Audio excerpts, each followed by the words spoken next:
हाँ, आज जो हम पढ़ेंगे वह है नौकरशाही और लोक सेवाएं। नौकरशाही और लोक सेवाएं किसको कहेंगे? क्या है नौकरशाही? नौकरशाही जो है, उस नौकरशाही में वैसे देखा जाए सभी कर्मचारी जो है शामिल होते हैं, लेकिन यहाँ पर बड़े जो पदाधिकारी हैं, उच्च पदों पर जो बैठने वाले हैं, उन पदाधिकारियों को उसमें शामिल किया जाता है। जैसे कि भारत के हिसाब से देखें तो भारत में आईएएस, आईपीएस, आईएफएस वगैरह जो होते हैं, उनके पदों को नौकरशाही में शामिल किया जाता है। और लोक सेवा का मतलब ये हुआ कि लोगों के लिए जो सेवाएं होती हैं उन्हें लोक सेवाएं कहते हैं। लेकिन यहाँ पर हम भारत के बारे में ज्यादा चर्चा नहीं करेंगे, क्योंकि हमारी जो ये इकाई है वह ब्रिटेन से संबंधित है। तो ब्रिटेन से संबंधित होने के नाते हम ब्रिटेन से संबंधित थोड़ी चर्चा जो है करेंगे।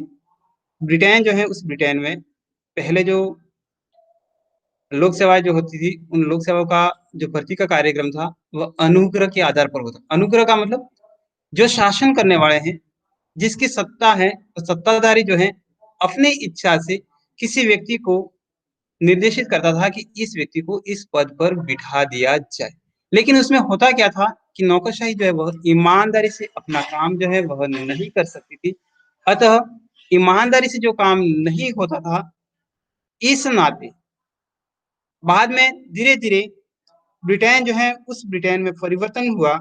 और परिवर्तन करके 19वीं जो सदी है, उस 19वीं सदी में 1853 में नॉर्थ पोर्ट ट्रेविलियन रिपोर्ट जो आई, उसके आधार पर ब्रिटेन जो है, उस ब्रिटेन में एक लोक सेवा आयोग जो है, उस लोक सेवा आयोग की स्थापना की गई। और 1870 से 1853 में लोक सेवा आयोग की स्थापना की गई। तो लोक सेवा आयोग जो है वो अपने इच्छा से, अपने तरीके से किस प्रकार से नौकरशाह जो है, किस प्रकार से प्रशासनिक अधिकारी जो है उनकी नियुक्ति की जाए, उसका निर्णय जो है वो करते थे। लेकिन बाद में 1870 में नागरिक सेवाओं के लिए प्रतियोगिता परीक्षा जो है उनकी शुरुआत जो है ब्रिटेन में की जाती। कब से? तो 1870 से। तो उसमें क्या होता है, मुक्त प्रतियोगिता परीक्षाएं होती हैं, अर्थात एक निश्चित योग्यता जो है वो पहले से निश्चित कर दी जाती है।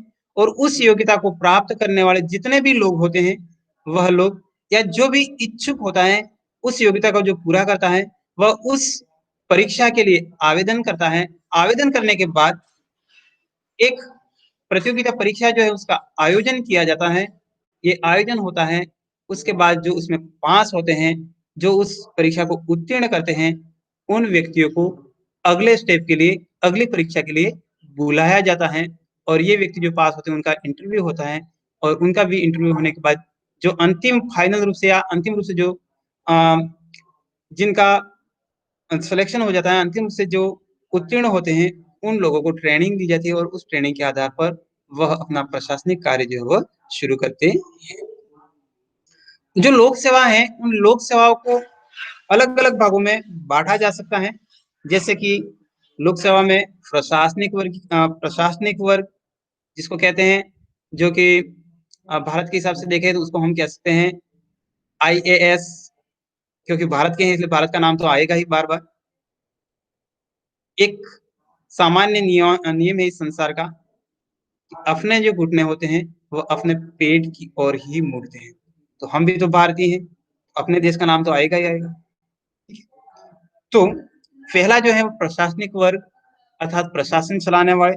अधिशासी वर्ग, अधिशासी वर्ग जो है वह प्रशासनिक वर्ग जो है उनके अधीन रह करके उनको सहयोग पहुंचाते हैं। और तीसरा जो वर्ग है, तीसरा जो प्रकार है, वह है विशिष्ट वर्ग। तो विशिष्ट वर्ग जो होते हैं वो किसी क्षेत्र विशेष में अपना ज्ञान रखते हैं, और उस ज्ञान के आधार पर वह अपना प्रशासन जो है वह चलाते हैं। या कह सकते हैं अपने विशिष्ट ज्ञान के आधार पर जो नौकरशाह होते हैं, उन नौकरशाह को अपना सहयोग जो है वह देते हैं।